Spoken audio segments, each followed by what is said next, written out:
Good afternoon, everyone, and welcome to our ninth edition of Mentorship Mondays. And today we've got the awesome York Zucchi on the line with us.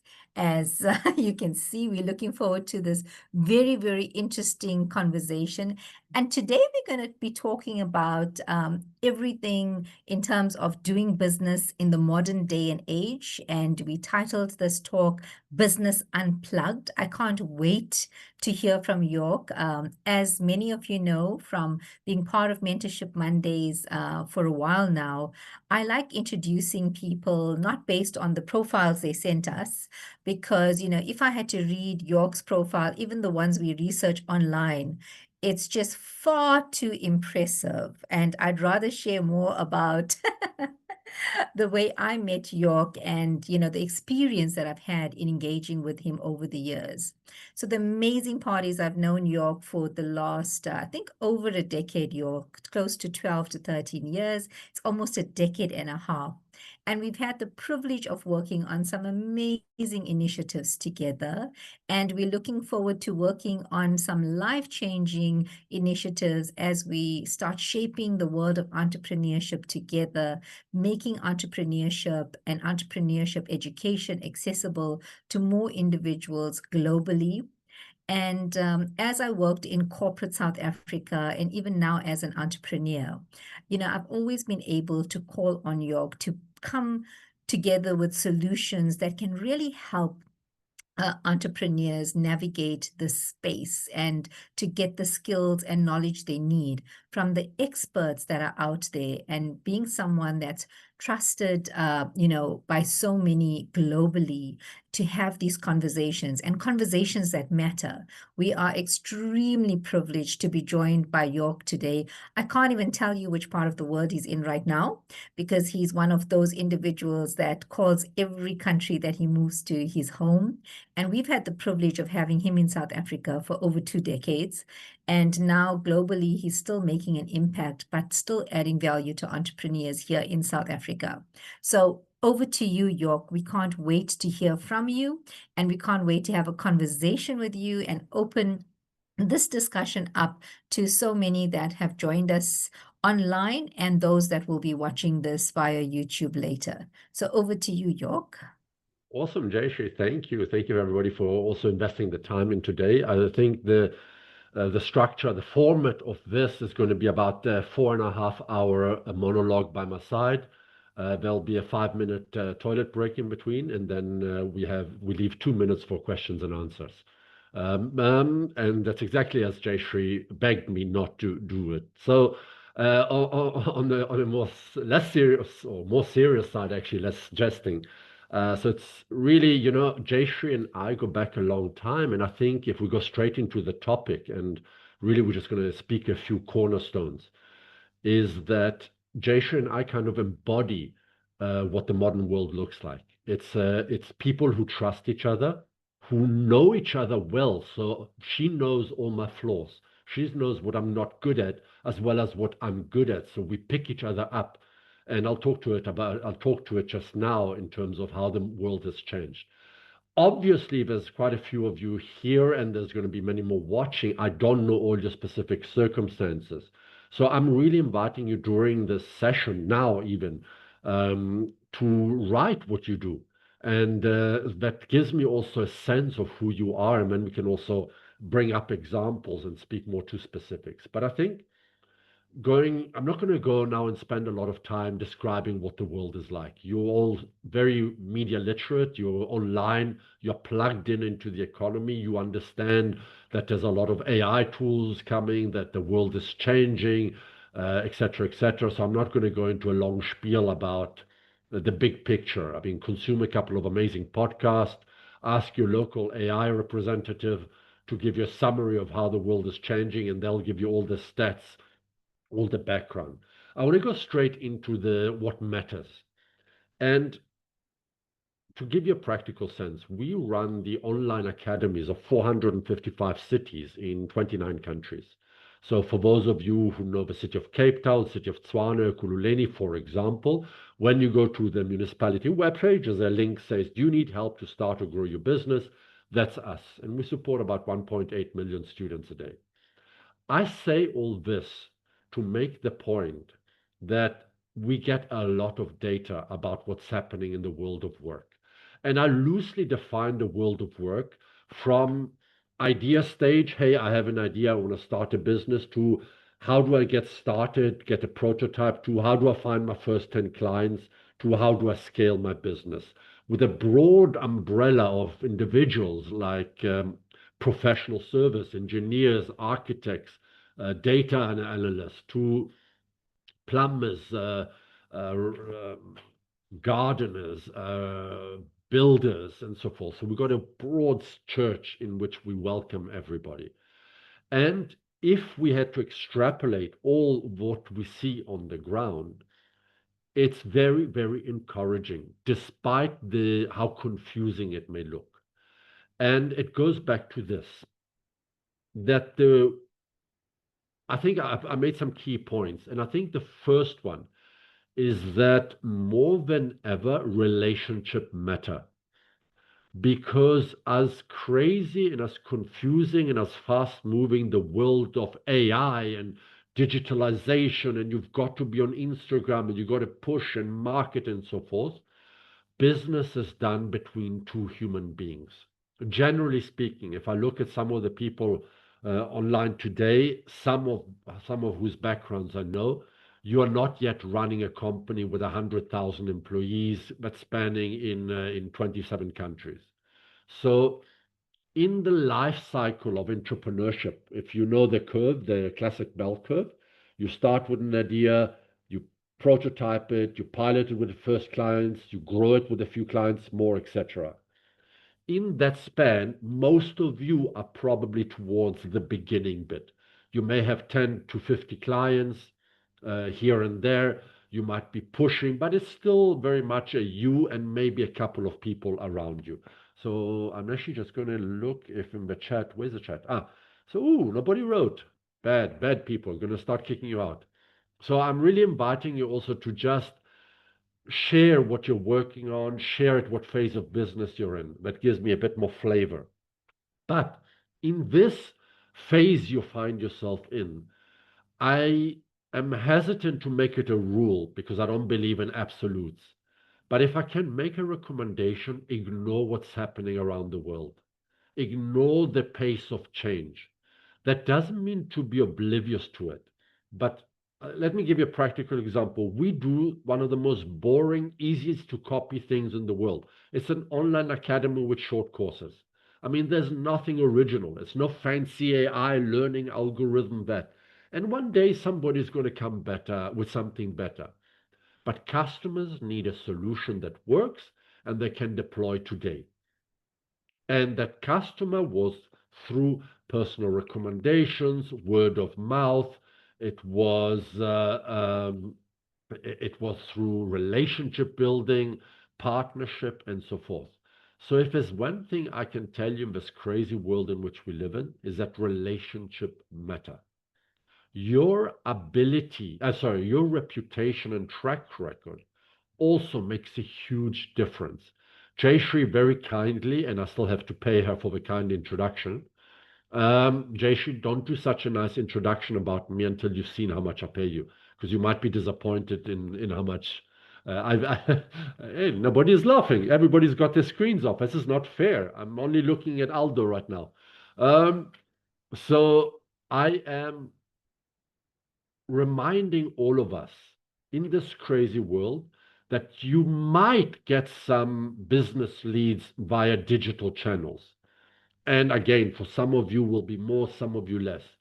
But realistically, most of us will get business by word of mouth, by attending a workshop in person, by attending a local business chamber, a webinar, session with other people, by a conference, and so forth. And you're going to meet 2 or 3 people, you shake their hands, they start following you, you start engaging with them, you start building some sort of connection and engagement. And that's how you're going to close a deal. Generally speaking, where social media will help you enormously will be around the when they check you out to see if you're real part. So not necessarily for lead generation per se. Again, I generalize enormously, but I'm really inviting you to just slow down a notch and focus on building the relationship, which brings me to the point that in this world in which we live in this big crazy world, to do business, partnership matter more than ever. There is no way you are going to succeed completely on your own. That's not to say you don't have the hunger, the passion, the intellect, maybe the resources. But the reality is, for example, in the case of Jayshree and I, we work very well together because there's certain things that I'm really good at and certain things I'm not. There are certain conversations I'm part of, and there's certain conversation Jayshree is part of. And by complementing each other and by collaborating, by really being very open and transparent, you have a much better chance of having your commercial foot in many, many doors. Which brings us to the point of how do you find the right partners? Well, how many of you, by a show of hands, are married or in a relationship?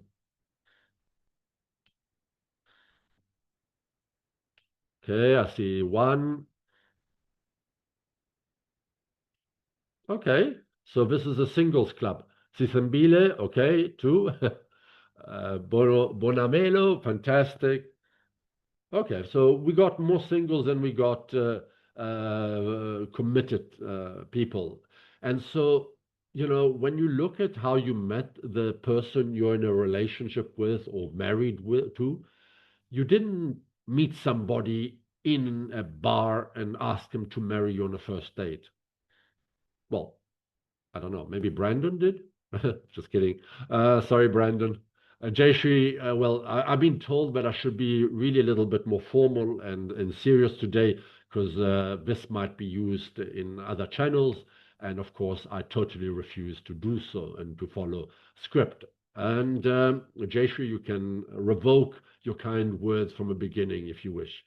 But going back, the point here is you want to go on a couple of dates. So partnerships, in the beginning, everybody is nice and attractive and wonderful. So I'm really inviting you to try out different projects with different clients, with different partners until you find the right ones, the ones who you can talk about money, the ones who are there, because at the beginning, everybody shows up. But as time goes, you really see, when the emperor is naked. You really see who's going to stick around when the times are tough. And there's a wonderful clip. I actually did a LinkedIn post the other day on what's Roger Federer, the tennis player, where he said, "Look, the difference between a champion and an aspiring champion isn't much." He says he looked at all the data. He only won 56% of all the shots he played. And he said, what makes a difference isn't anybody can be a great tennis player for 4 hours. It's in hour six that the real champions shine. So all of us can say we're fantastic entrepreneurs, especially at the beginning when we're excited, we're keen, we're hungry. But how do you keep that keenness, that hunger when cash flow is tight, when the bills come and the income isn't materializing as quickly as you want? Are you going to drop that business? Which brings me to the next point about the session. Ability to survive. People are swamped with entrepreneurs and professionals making promises.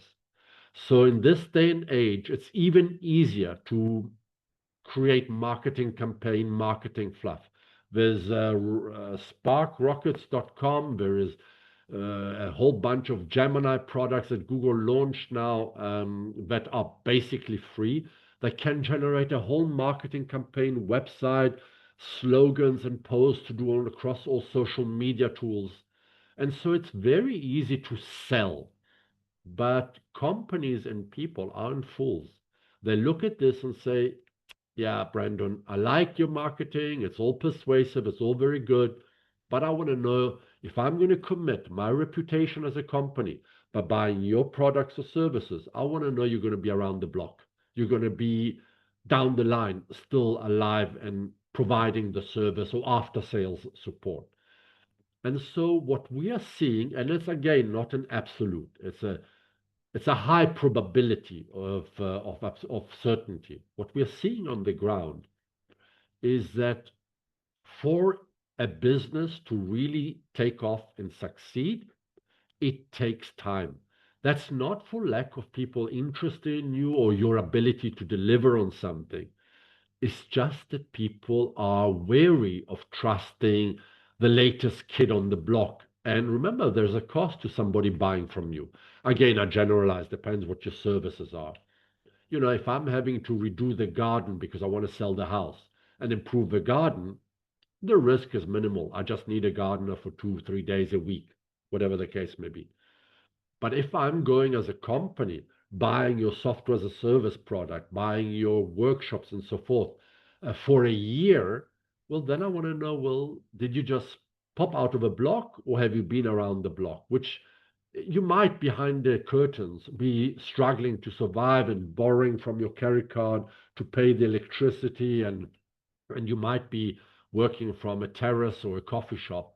It doesn't mean you're leading a fancy and brilliantly profitable lifestyle.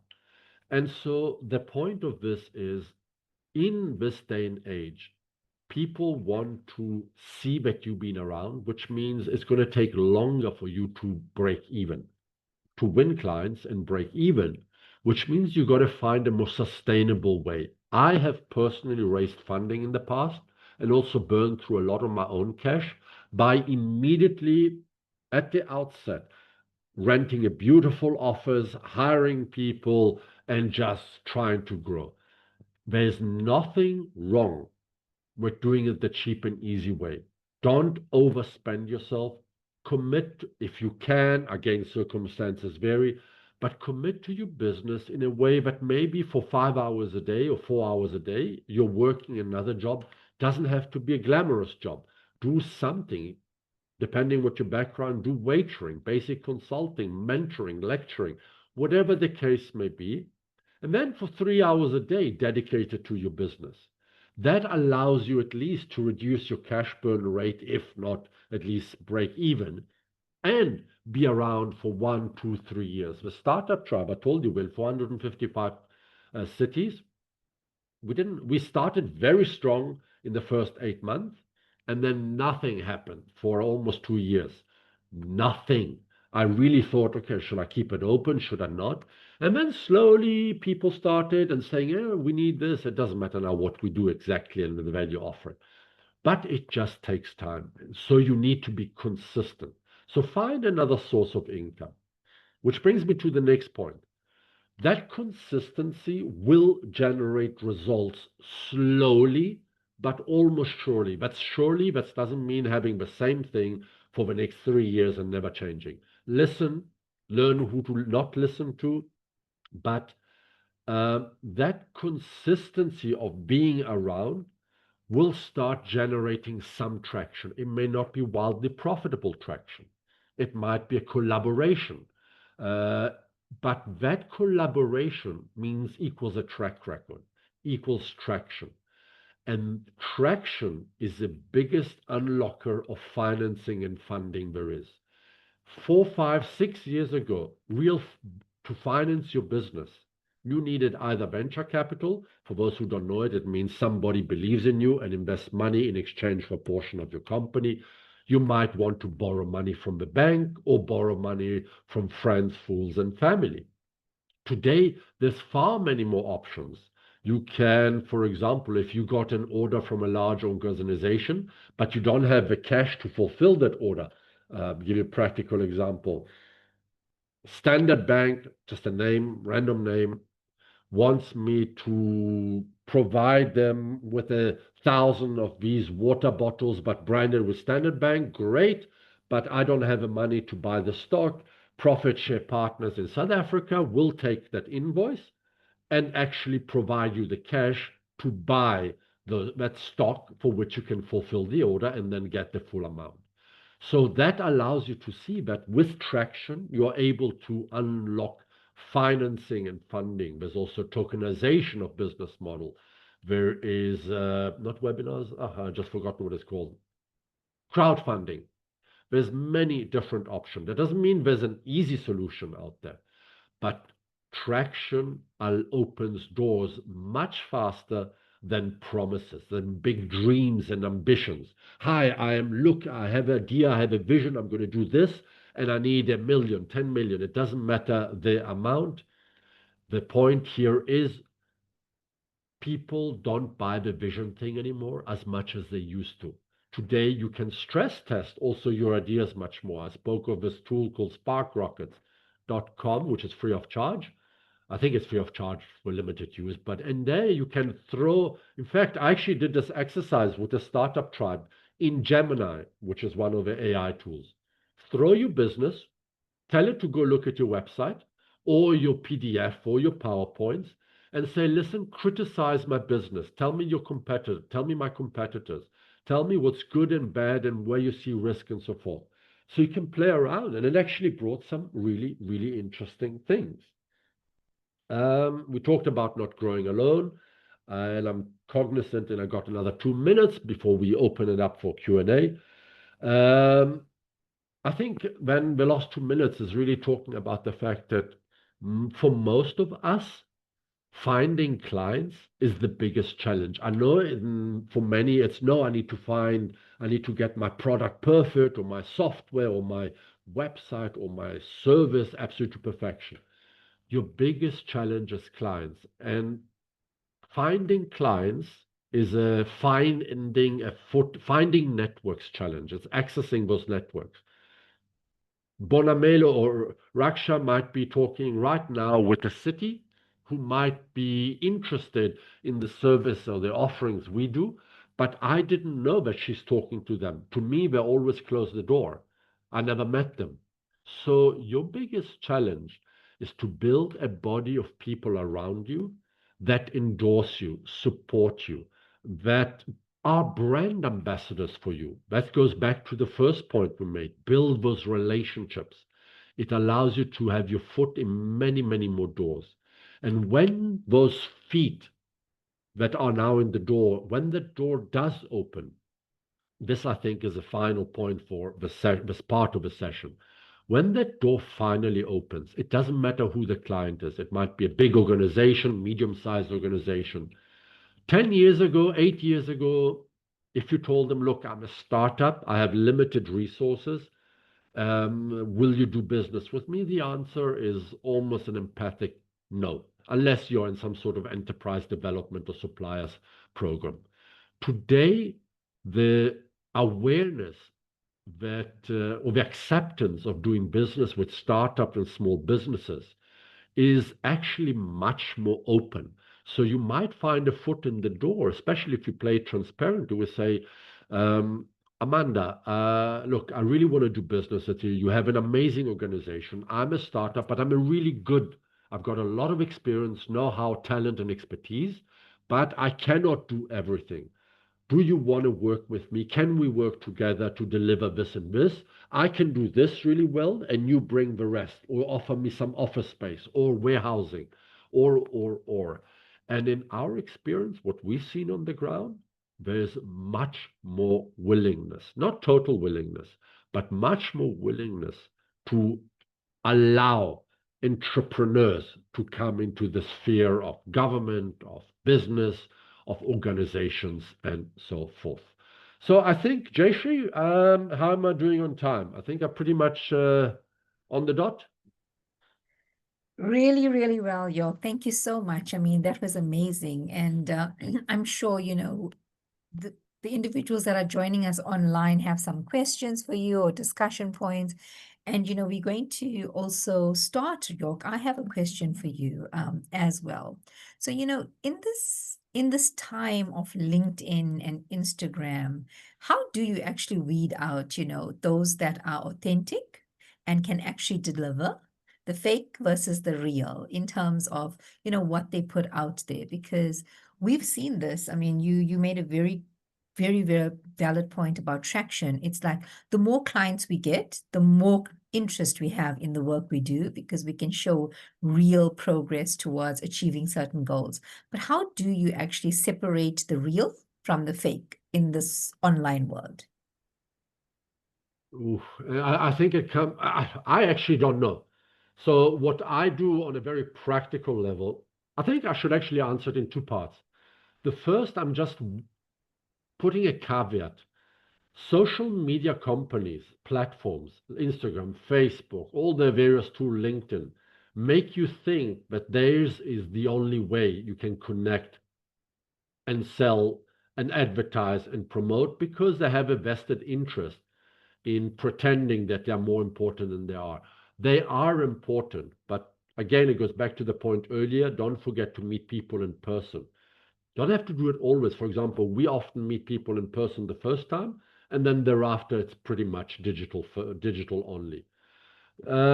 Look, on a very practical note, I look at people's engagement, comments. I look at how they interact with other posts. Is it always selling, selling? Are they sharing knowledge? Do what they say really help and lift the tide for everyone? What is their attitude? Are they very aggressive in how they react to people criticizing them online? I mean, in the comment section on LinkedIn post, I look at the style of, and sometimes you got to work also with people you don't necessarily love because they're good at it. But so I use that as a way to filter out. But nothing beats actually working on things with people. And even us who do we've done about 450 online courses that we've created with experts. We always have a pre-qualifying interview with an expert because online they may look amazing, but until you actually see them interact on camera, ideally in live, but you realistically can't, um, you won't know really how they speak, how they talk, does their body move, are they charismatic enough to deliver online content, which is a different format entirely. How do you do it, Jayshree? I'd be interested in your angle. Very similar, York. I mean, we have actually started engaging with clients without ever meeting them. And exactly what you said, it's in the delivery. So we often say to clients, don't have to do everything with us. Let's just start small.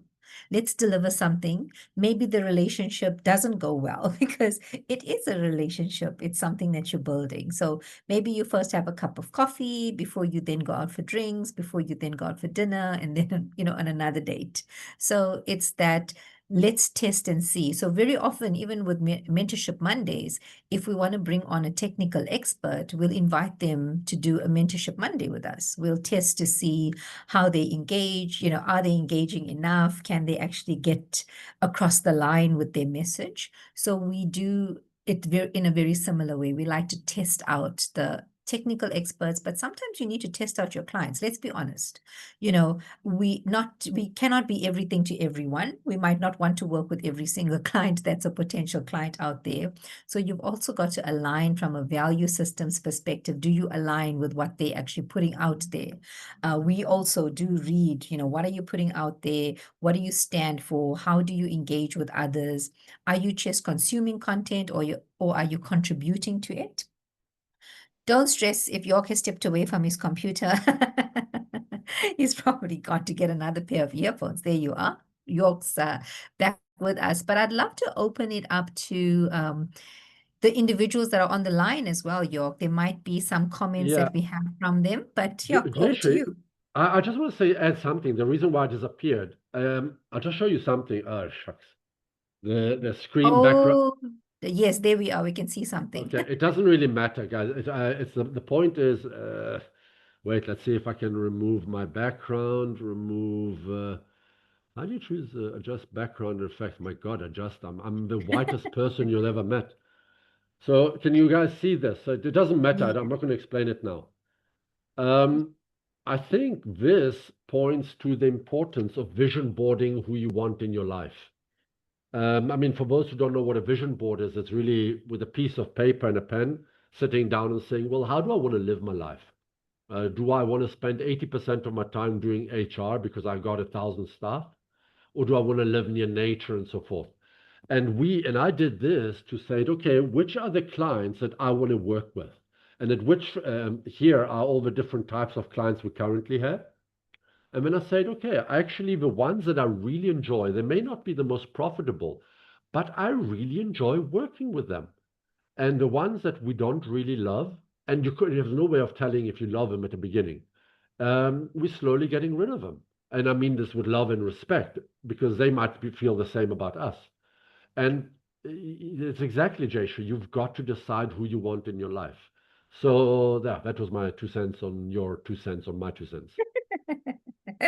Yes, York, we should actually do one of these sessions that is 4 hours long because I think we have enough content for that.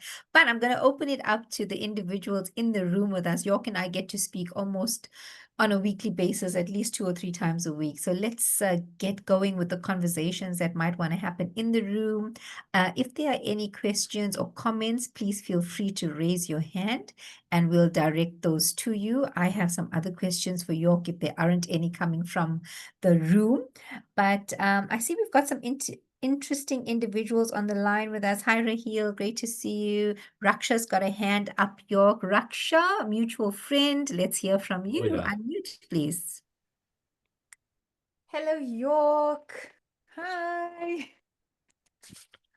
Wow, so lovely to see you. Jayshree, it's so nice to have York on the platform. I'm so interested, when I saw that you were going to be on, I thought I have to clear this time, York, because you see so much and are exposed to so much. And in building these massive platforms, are talking to so many people around what's happening in business. And when you said the topic is business unplugged, I thought, wow, I really want to hear York's perspective on what's actually happening here locally, as well as you've got this beautiful global international kind of viewpoint as well. And I know you and I had a conversation a while ago, York, and my question is around content. So many of us have built our businesses and livelihoods around content. And AI's come and is generating content faster than we can blink our eyes. So I want to hear what your thoughts are. I know some of my other fellow network members on the call as well have built our lives around this. So I want to hear from you. What's your perspective on content? I even had a conflict in my life recently with someone in business where the thought was, oh, is this my content or is this your content? And I went, what does it matter? Content is content. It's the vessel that's delivering that content that's bringing value to it and how it's being delivered with that perspective. So I want to hear from you. What's your thoughts on content? Is content still a viable mode or model for building a business? And what are you seeing in terms of trends when it comes to content? Can you just define what is the content's purpose? Is it to deliver a service? Is it to generate leads? What is the...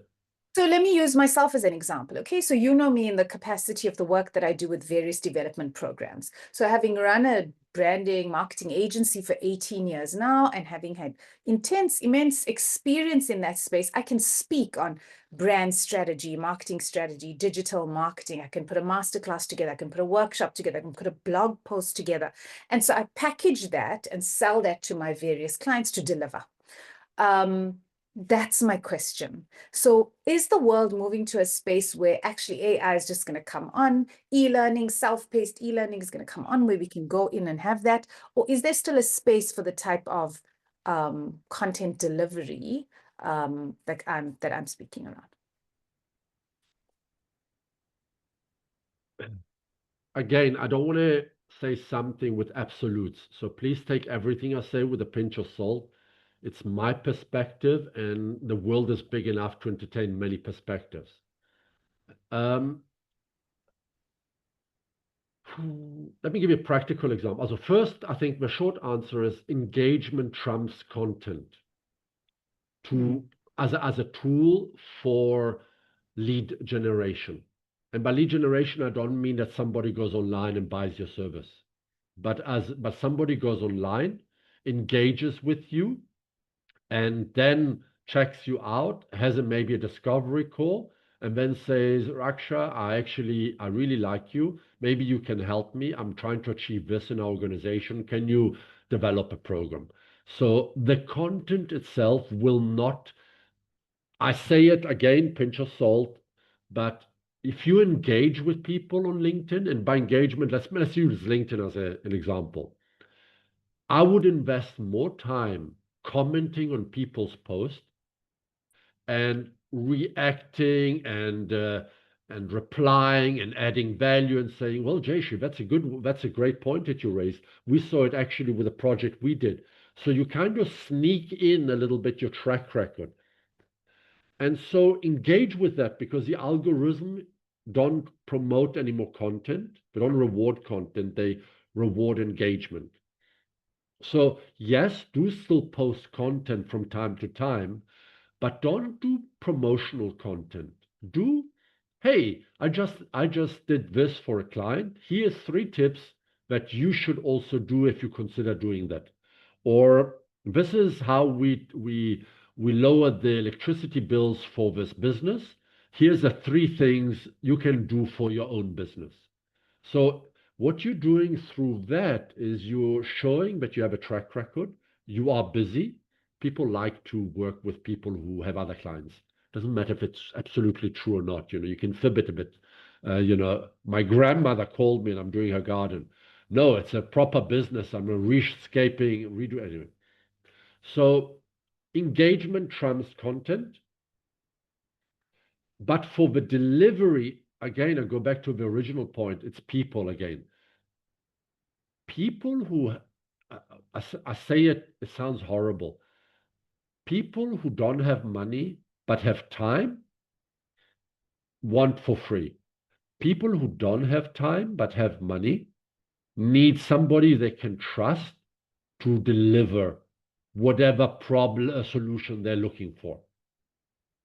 And you just got to be top of mind, and that's where engagement comes in really well. So that's my long-winded answer to your question. Yeah, thanks, York. It makes such perfect sense, and it goes back to what you started saying, that actually what you're talking about is relationships and connection. Okay. Thank you. Thank you, Raksha. That was a wonderful question, and thank you for your response, York. We have another one on the chat, York. It's from Raheel, and she says, hey, York, it's been a while. Raheel, like Raksha, is also one of our technical experts, and she's been on this Mentorship Monday. And she says, it's been a while since we last met, and great to see you again. My internet connection is poor, hence the chat. I'm a bit concerned that having a virtual office and offering virtual consulting could be a no-go for potential clients. What's your thoughts? Why do you think it could be a no-go, Raheel? I know your internet is not good. If you want, you can reply chatting, but otherwise just put voice on. Raheel, you're welcome to unmute and let me see if she's still with us. Yes, Raheel. Let's try the unmute route. Oh, some clients prefer, let me just see if I can read this, face-to-face engagements. Yeah. Look, Raheel, I cannot, I have no crystal ball to tell you that everybody is the same. So I can't comment on whether you should or shouldn't do. I was listening. Oh, hi, Raheel. Yay. Do you want to tell us a little bit more about what you're observing in the market that's making you worried about that? Hi, good afternoon, everybody. I hope my audio is clear. Perfect. Right. So thank you again, Jayshree, Raksha, and some other familiars on here. It's nice to see everybody. York, as I'm growing my business, it's year 2, finishing year 2 in my consulting business now. And some people are really wanting the face-to-face engagements, and I'm trying to sell value, and I'm saying it doesn't matter where I am. It's that partnership, is that relationship. You will see the value in that, and sharing profiles, history, CVs, projects, all like sharing all of that kind of reputational stuff, historical stuff, and yeah, so just I feel like missing out on some opportunities just because some clients are just not budging. You know, they want somebody on site, whereas the same work can be done, you know, sitting at my desk at home. So yeah, just struggling to kind of almost sell that idea of it doesn't matter where I am. I'm still a great fit for you. Oh, yeah, look, I think I can't generalize. I have friends who run virtual service companies with people. Can you hear me? Loud and clear, York. Loud and clear. Sorry. My face just became huge on the screen, and I'm going, my God, I've got a pimple on my forehead. But joking aside, sorry, Jayshree is always terrified. I said I would throw in some horrendous humor bombs. Oh, by the way, for those who don't know, I was born in Switzerland, and in Switzerland, when you're born, they surgically remove your sense of humor. So now you understand why some of the jokes fall particularly flat. But look, Raheel, I can't give you an answer because I have some friends who offer similar services, remote services first and so forth. And they have this constant battle with the clients to say, you don't need them in the office. We can do a much better job, much cheaper, and save 4 hours of transport every day. So keep knocking until you find the right client. Remember that poster that I showed you a couple of minutes ago? You know, I have 1, 2, 3, 4, 5, 6, 7 categories of clients, and not because those were the ones I chose at the beginning, but that's how it naturally formed. And those 7 categories probably filter down from 40 categories that we tried. And out of those 7, probably 3 will be our final core. And that's who you got to speak to, the person who is convinced about that. The retired person who is wealthy, still does consulting and expertise, doesn't have an office anymore, and wants somebody they can trust who can do a lot of the back office stuff. I don't really know all the nuances of your service. So if you're looking for those people, obviously don't hang out on Twitter or X or whatever it's called, or TikTok. Go to conferences for family offices or VCs. Really network, profile who the right client is that you think will go, I want this. Absolutely. And then that's the best advice I can offer. But obviously, you can also ping me on LinkedIn or WhatsApp, and happy to unpack it a bit more. Thank you so much, York. I see, Amanda, you've got your hand up. We're going to get you to ask your question, and then we'll move over to you, Zahir, and then Raksha, get to your comments at the end. Amanda, over to you. Awesome. Thank you, Jayshree. And York, hello. I think one of the amazing things about you, York, is that you really lead with your purpose, if that makes sense. So you're almost like one of these products that you don't have to sell because you make it immediately obvious what the upside is. And I think that's partly the answer to whether you can do it online or not. Whether your purpose and your what or your why even is clear to everyone. And I think if it is, then you can do it online, and you don't necessarily have to be humanly in front of somebody. But I do think people are better or not at describing why it is they are doing what they are doing. And so for somebody sitting opposite them, they can get a better idea of it. And see whether it actually suits and whether it fits or not. So I think that's what I'm trying to say. We're not particularly good in South Africa about advertising what we are awesome at. And where that can possibly help to solve people's problems. And a lot of people can't describe their purpose and their why, York. So it's almost like promoting yourself, but by making it haringly obvious rather than having to sell it, if that makes sense. Thank you, Amanda. York, do you have any comments to that? Look, my internet just went down for a few seconds before Amanda, when you started, but I caught the essence, and you can very easily tell if somebody is faking it, and there's no way you can sustain something if you're not true to yourself.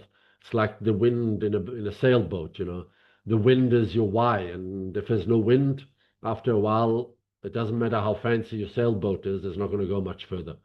So totally with you. Or your office for that matter. Thank you so much, Amanda. So, York, there's a question from Zahir. In a tough South African economy where cash flow is tight, trust is low, what's the most brutally honest advice you can give small business owner or startup to survive, stay relevant, and grow without access to funding or a big network? What I said right at the beginning, which is get a job somewhere, waiter, drive people around, be an Uber chauffeur, doesn't matter. Do something for 2/3 of your day and then dedicate a third of a day. And the reason for that is, while I do appreciate the advice that's around there that says, no, you've got to be all in, you've got to focus every day, you put 8 hours a day. If you're struggling to pay the bills, it's not going to be pleasant. Now, I don't think a 2/3 of a day job is going to completely cover all your costs. But if it diminishes the burn rate and the suffering and at least provides some sort of income to keep going a little bit longer, it's the best advice I can give you. I mean, in the 2 years when we weren't going anywhere, I was doing odd jobs left, right, and center. But on LinkedIn, on social media, it looks like we started and grew and grew and grew. It doesn't show the trough or lack of interest or total lack of traction that we've had. And I've experienced this many, many times. So keep it lean and mean. In this day and age, you can start a lot of things, a website and the tool, blah, blah, blah, blah, with very little cost. Have a job somewhere that pays some money. Doesn't matter how unglorious it is. There's no ego involved when you earn income. And the fact that you're investing some time to keep going speaks volumes about the kind of person and human you are.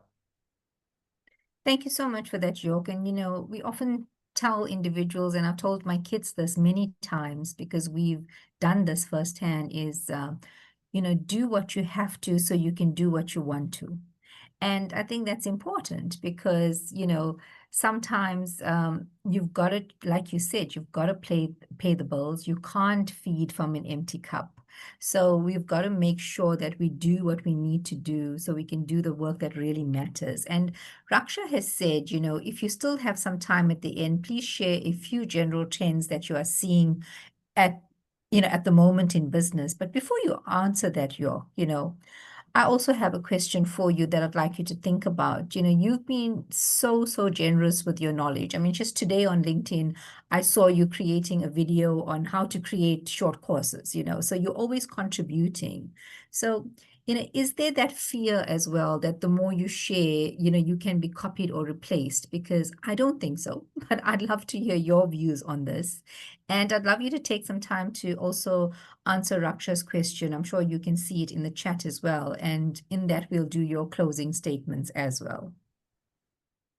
First, I'm not worried that any AI tool out there will invent a sense of humor as bad as mine. So I'm safe on that front. I think because a few of you are content creators, you do workshops, seminars, you create the stuff. Let me give you a couple of practical examples of some of what we did. There's two organizations, one that does first aid training and the other one that does workshops for parents in schools. So they do, how to deal with bullying, how to deal with social media, phone addiction, learning disabilities, how to communicate with your child, how to set boundaries, etc., etc. And we digitized all the content and gave it away for free on our academies. And I'm just sharing. I mean, not suggesting this is a good way to do it. And what and the resistance was, hold on, but that means anybody can access our content for free. The results are not in yet, but I can tell you already what's happening, where I think it will go to. Content is not king or queen anymore. It's your relationship with the potential, it's the awareness that the potential client has of you. And so what they experience, for example, their first aid training, they used to do 100 first aid workshops a month. Now they have online over 85,000 people have been trained in first aid. And their business model is that if you want to train, the course is free. But if you want to be examined and get a certificate, you pay, I think it's 600 Rand for a Zoom session where they check and test you. So please do CPR, do mouth to mouth. What would you do if this? So where you can see if you really know your stuff. The Parenting Academy used to do workshops and the schools paid for, or organizations. And now what's happening is that organizations like insurance companies that offer insurance products to parents are wanting these courses to deploy them to all the schools for free. And in exchange, the insurance company pays a fee, let's say a monthly or quarterly fee, to this organization that created the courses. And so their workshops still happen and they bring in money, but now they have a steady income throughout the year, which is better than when I don't have a workshop, I don't earn anything. So that's two ways that we are seeing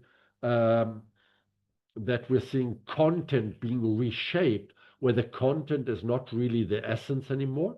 It's the pipeline through which you deliver the content. A little bit like supermarkets. Who's got more power? The person who has these vitamins and wants to put them on the shelves, or the supermarket owner who can decide on which shelf it goes and how prominent that is displayed. So build a relationship with those close to who own the shelves. Regarding general trends that I see in business,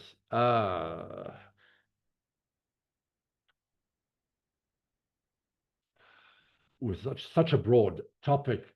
So first, we spoke about nimbleness. So startups and small businesses are far more accepted than ever. The second thing is, if you are able with your products and services, as B2B used to be the case, B2SME is now much more prominent than it ever used to be.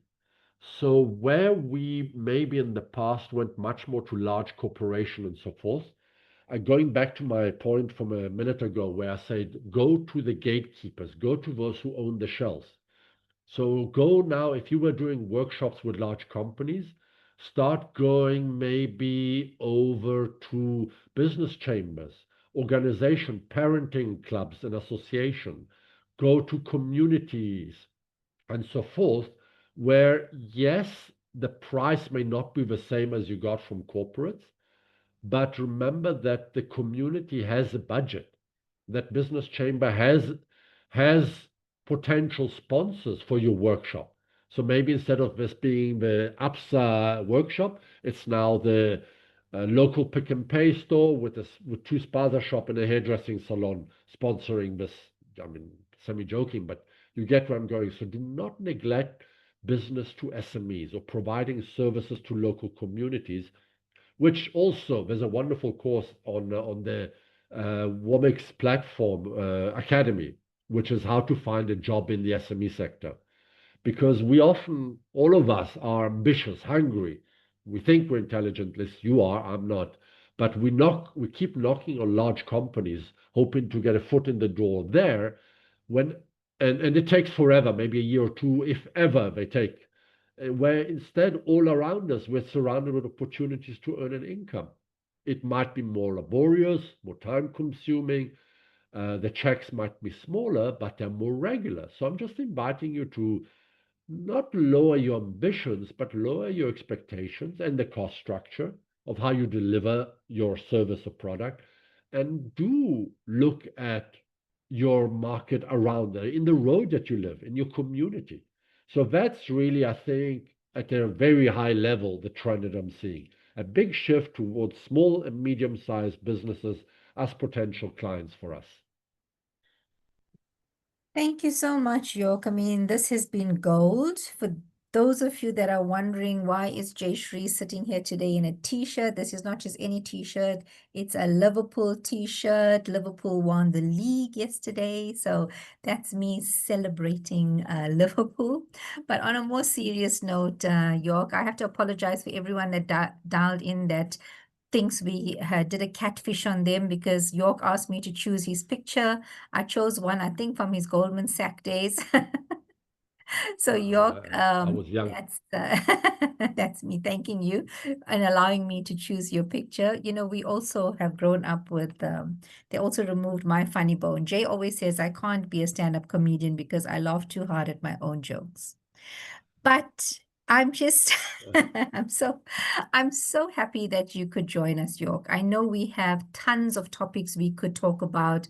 I'll probably invite you again to be a mentor on these Mentorship Mondays, because I think you have such wisdom to add to the conversation. Don't let it go to your head, please. But you have just such amazing insights to add to this community. And with that, I think we have now just reached 5 o'clock, York. Let me take this opportunity to thank you for your generosity of time. Thank you for contributing so much to the entrepreneurship ecosystem. And I say this, you know, with everything in me, because I know what a big support you've been of the work that we do, and getting the message across to so many thousands of individuals that need access to this type of skills development and just knowledge that's out there. And so many of us have stories to tell. So don't underestimate how powerful your story can be. Take York up on his offer to contribute to the content that we are trying to generate for the Startup Tribe, so that we can create more content for those that need it most in regions that need it most. So with that, York, thank you as always. And we look forward to all of you joining us again for our next Mentorship Monday. And feel free to catch this recording on our YouTube channel and share it with as many people that need to hear what York has shared with us today. York, final goodbye from you, and we'll close off the session. So I think thank you very much for attending and investing your time. And I think I leave you with this one statement, which is entrepreneurs are neither born nor made. Entrepreneurs are panel beaten. So all the shit that you're dealing with, all the setbacks, the lack of traction, the feedback, it's just feedback. It's a great teacher teaching you, helping you get stronger and better and fitter for round 2. So don't take it personally. It's just market giving you advice for you to grow. Thank you, York. Bye, everyone. Bye.